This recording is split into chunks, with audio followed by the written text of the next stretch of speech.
के लिए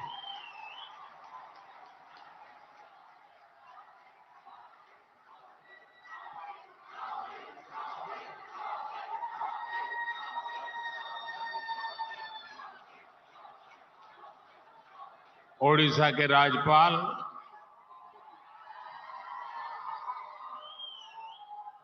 रघुवर दास जी, मुख्यमंत्री मेरे मित्र श्रीमान नवीन पटनायक जी, केंद्रीय मंत्रिमंडल के मेरे सहयोगी धर्मेंद्र प्रधान, अश्विनी वैष्णव, विश्वेश्वर तुडू, संसद के मेरे साथी नितेश गंगादेव जी, आईआईएम संबलपुर के निर्देशक प्रोफेसर महादेव जायसवाल,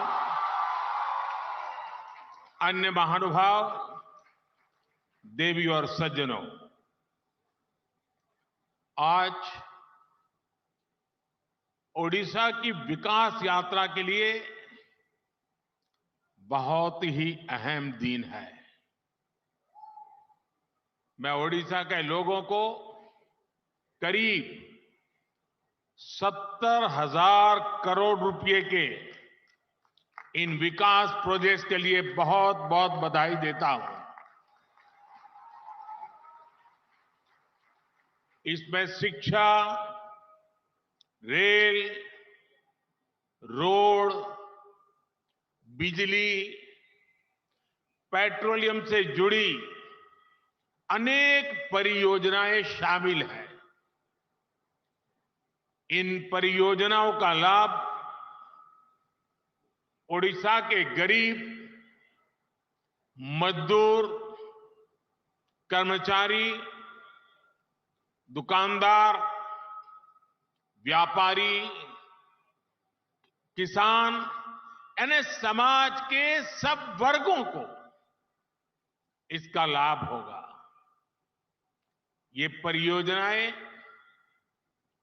ओडिशा में सुविधाओं के साथ साथ यहां के नौजवानों के लिए रोजगार के हजारों नए अवसर भी लाने वाली है।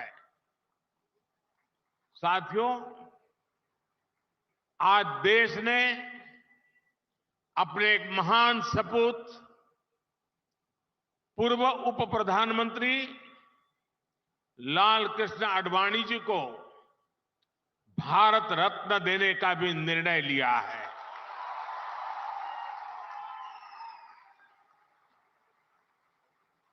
भारत के उप प्रधानमंत्री, गृह मंत्री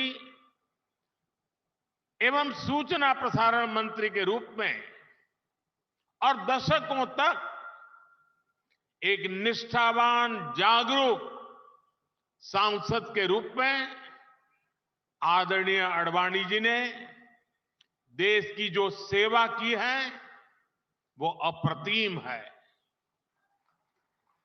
आडवाणी जी का ये सम्मान इस बात का प्रतीक है कि राष्ट्र की सेवा में अपना जीवन खपाने वालों को राष्ट्र कभी भुलाता नहीं है। मेरा सौभाग्य रहा कि लाल कृष्ण आडवाणी जी का स्नेह, उनका मार्गदर्शन मुझे निरंतर मिलता रहा है। मैं आदरणीय आडवाणी जी के दीर्घायु होने की कामना करता हूं और उन्हें ओडिशा की इस महान धरती से समस्त देशवासियों की तरफ से बहुत बहुत बधाई देता हूं। साथियों, हमने ओडिशा को शिक्षा का, कौशल विकास का एक महत्वपूर्ण केंद्र बनाने के लिए निरंतर प्रयास किए हैं। बीते दशक में ओडिशा को जो आधुनिक संस्थान मिले हैं, शिक्षा संस्थान मिले हैं, वो यहां के युवाओं का भाग्य बदल रहे हैं।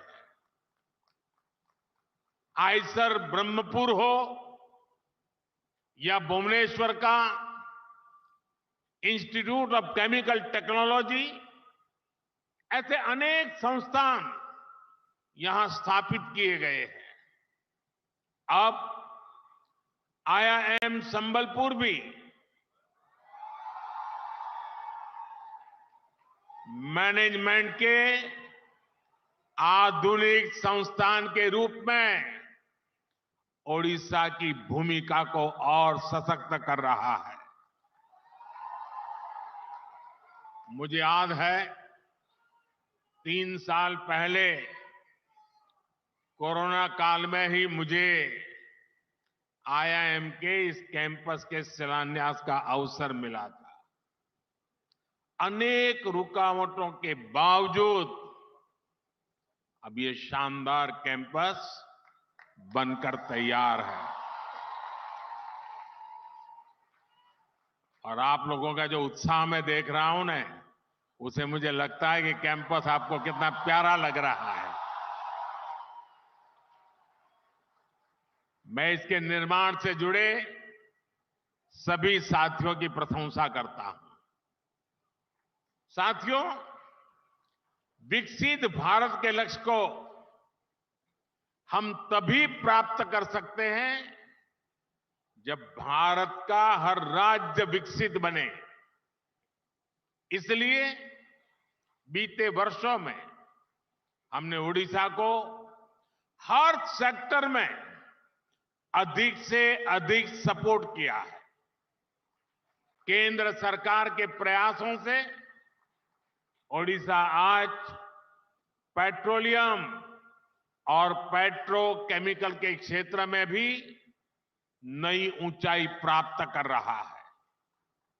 पिछले 10 सालों में ओडिशा में पेट्रोलियम और पेट्रोकेमिकल क्षेत्र में 1.25 लाख करोड़ रुपए से अधिक का निवेश किया गया है। बीते 10 वर्षों में पहले की तुलना में रेलवे के विकास के लिए उड़ीसा को 12 गुना ज्यादा बजट दिया गया है। बीते 10 वर्षों में प्रधानमंत्री ग्रामीण सड़क योजना के तहत ओडिशा के गांवों में करीब 50,000 किलोमीटर सड़कें बनी हैं। राज्य में 4,000 किलोमीटर से अधिक नए नेशनल हाईवे का निर्माण भी हुआ है। आज भी यहां नेशनल हाईवे, उससे जुड़ी 3 बड़ी परियोजनाओं का लोकार्पण किया गया है।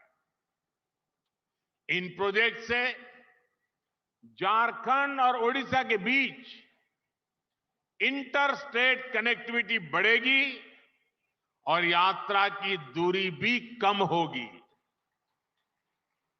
ये क्षेत्र खनन, बिजली और इस्पात उद्योग की संभावनाओं के लिए जाना जाता है। इस नई कनेक्टिविटी से इस पूरे क्षेत्र में नए उद्योगों के लिए संभावनाएं बनेगी, रोजगार के हजारों नए अवसर बनेंगे।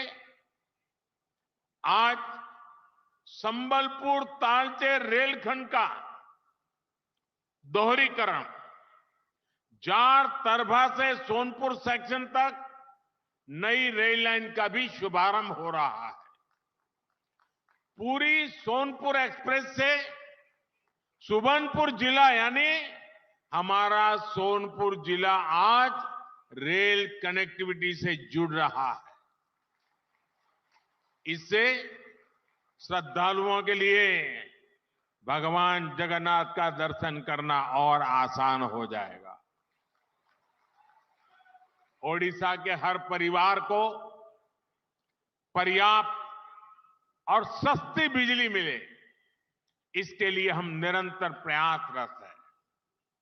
आज जिन सुपर क्रिटिकल और ultra super critical thermal plants का उद्घाटन यहां हुआ है, उनका लक्ष्य भी यही है। भाई और बहनों, बीते 10 वर्षों में केंद्र सरकार ने जो नीतियां बनाई है, उनका उड़ीसा को बहुत अधिक फायदा हुआ है। हमने खनन के क्षेत्र में जो नए रिफॉर्म किए हैं, ओडिशा उसका बहुत बड़ा लाभार्थी रहा है। खनन नीति में बदलाव के बाद ओडिशा की आय में 10 गुना की वृद्धि हुई है। पहले खनिज उत्पादन का लाभ उन क्षेत्रों और राज्यों को उतना ही मिल पाता था जहां से खनन होता है। हमने इस नीति को भी बदला। केंद्र की भाजपा सरकार ने डिस्ट्रिक्ट मिनरल फाउंडेशन का गठन किया। इसे खनिज से हुई आय का एक हिस्सा उसी क्षेत्र में विकास के लिए लगाना सुनिश्चित हुआ। इससे भी ओडिशा को अब तक करीब करीब 25,000 करोड़ रुपए से अधिक मिल चुके हैं। ये पैसा जिस क्षेत्र में खनन हो रहा है, वहां के लोगों के कल्याण के काम आ रहा है।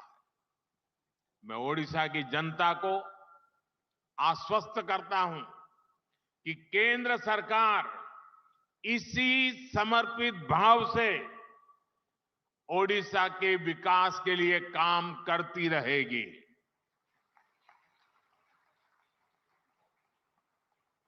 साथियों, मुझे यहां से एक बहुत बड़े कार्यक्रम में जाना है, खुले मैदान में जाना है,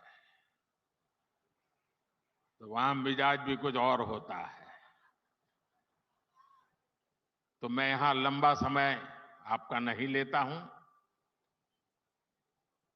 लेकिन वहां मैं जरा अधिक समय लेकर के काफी बातें करूंगा।